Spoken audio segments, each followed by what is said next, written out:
Hello students, all economist में आपका स्वागत है। आज की क्लास में हम पढ़ने वाले हैं आरबीआई। आरबीआई का फुल फॉर्म है reserve bank of India. Reserve bank of India India का अपेक्स बैंक है, जिसे सेंट्रल बैंक ऑफ इंडिया के नाम से भी जाना जाता है। आपने कमर्शियल बैंक के नाम सुने हैं, SBI bank, PNB, Canara bank, ICICI bank. ये सब बैंक प्राइवेट बैंक और पब्लिक सेक्टर बैंक है। तो पब्लिक सेक्टर बैंक और प्राइवेट सेक्टर बैंक मिलकर के कमर्शियल बैंक्स कहलाते हैं, और इन कमर्शियल बैंक्स को कंट्रोल एंड रेगुलेट करने का काम करता है हमारा RBI bank, reserve bank of India.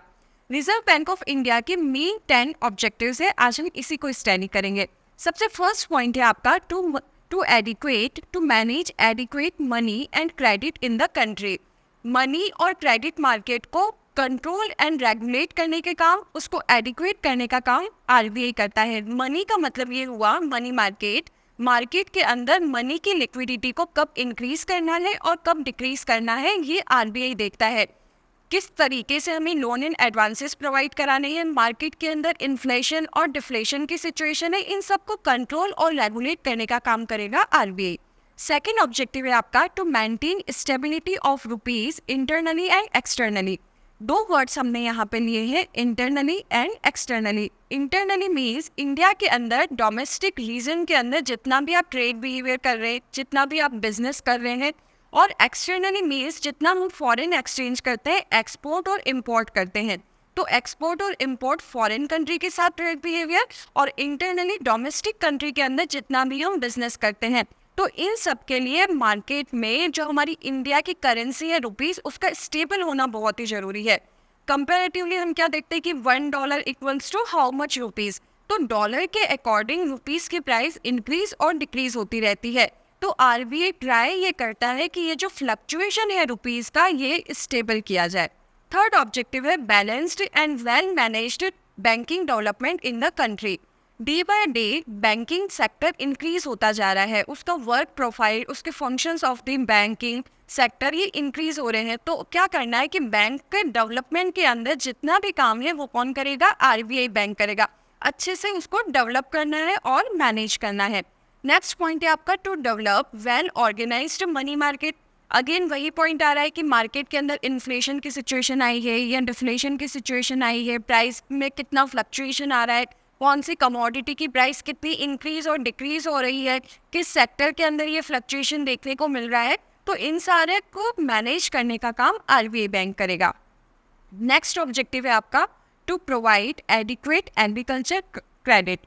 Agriculture sector हमारा प्राइमरी सेक्टर है। 3 सेक्टर्स की हम स्टडी करते हैं। सबसे फर्स्ट एग्रीकल्चर सेक्टर, सेकंड होता है आपका इंडस्ट्रियल सेक्टर, सेकेंडरी सेक्टर, और टर्शरी या थर्ड सेक्टर कहलाता है आपका सर्विस सेक्टर।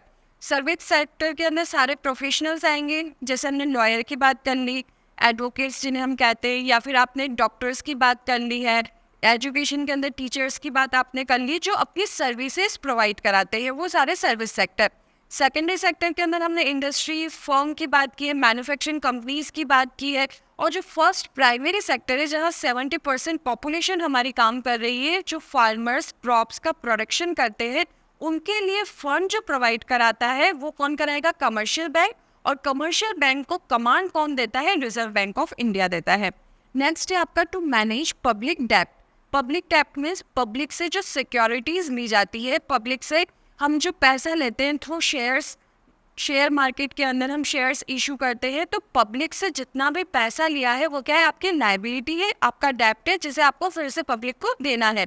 तो पब्लिक डेप्ट को मैनेज एंड कंट्रोल करने का काम भी आरबीआई बैंक करता है। नेक्स्ट पॉइंट है आपका to seek international monetary cooperation. International monetary मतलब मनी को कंट्रोल एंड रेगुलेट करने का काम करेगा मॉनेटरी पॉलिसी। 2 पॉलिसी मेन होती है, monetary and fiscal policy. Monetary policy money को कंट्रोल एंड रेगुलेट करने का काम करती है। अब international monetary cooperation means internationally जितना भी ट्रांजेक्शन हो रहा है, अगेन वही बात कि एक्सपोर्ट और इम्पोर्ट होता है, फॉरेन रिजर्व्स कितने हैं उसके अकॉर्डिंग देखते हैं। जो मेन आरबीआई काम करता है वो क्या करता है, जो हमारी करेंसी है उसको इशू करता है, इशू ऑफ करेंसी।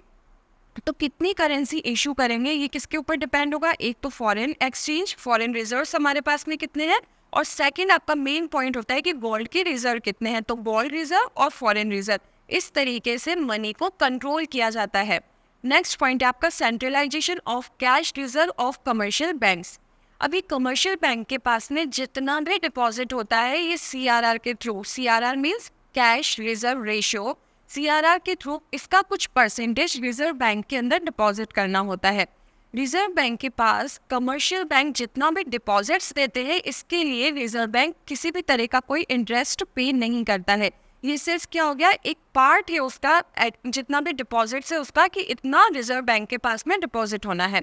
अब मार्केट के अंदर इन्फ्लेशन या डिफ्लेशन की सिचुएशन आई है तो उसको कंट्रोल करने के लिए ये एक टूल की तरह काम करता है।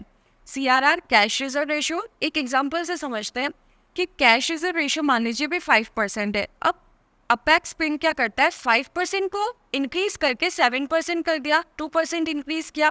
तो कमर्शियल बैंक के पास जितने भी डिपॉजिट्स थे इनका क्या हो गया, अब 2% और इंक्रीज करके RBI के पास डिपॉजिट कराना है। तो कमर्शियल बैंक के पास में मनी की लिक्विडिटी कम हो गई। जैसे ही लिक्विड मनी कम हुआ वो लोन एंड एडवांसेस भी कम इशू करेगा, और लोन एंड एडवांसेस कम देने की वजह से जो कंपनीज हैं, मैन्युफैक्चरिंग इंडस्ट्रीज है, वो क्या करती है, प्रोडक्शन भी कम करती है, क्योंकि मार्केट के अंदर मनी की लिक्विडिटी कम है। तो अब क्या हो गया, प्रोडक्ट हमारे पास में कम आएगा। तो इन्फ्लेशन या डिफ्लेशन को कंट्रोल करने के लिए कैश रिजर्व रेशियो इंक्रीज और डिक्रीज किया जाता है। RBI मार्केट की सिचुएशन को देखता है और इस रिजर्व को इंक्रीज और डिक्रीज करता है। नेक्स्ट है आपका to set up government bank. Government bank के जितने भी वर्क है उन सबको सेटअप करने का काम कौन करेगा, रिजर्व बैंक करेगा। और सबसे लास्ट पॉइंट है आपका पब्लिकेशन ऑफ डेटा। जितने भी डेटा हमने लिए हैं इससे रिलेटेड, मनी मार्केट से, क्रेडिट मार्केट से, इनसे रिलेटेड जितना भी आपके पास में इंफॉर्मेशन है, जितना डेटा पब्लिक से कलेक्ट किया गया है, उन सारे फैक्ट्स एंड फिगर को एनालाइज करने के बाद में पब्लिश करने की authority only reserve bank of India की होती है। तो आज की क्लास में हमने देखा कि RBI बैंक हमारा सेंट्रल बैंक है जिसे हम अपेक्स बैंक भी करते हैं। ये जितने भी हमारे कमर्शियल बैंक है, private sector bank, public sector bank, इन सबको कंट्रोल एंड रेगुलेट करने का काम करता है। मेन वर्क इसका यही है, और इसके साथ में मेन 10 ऑब्जेक्टिव्स की हमने आज स्टडी की। Thank you so much.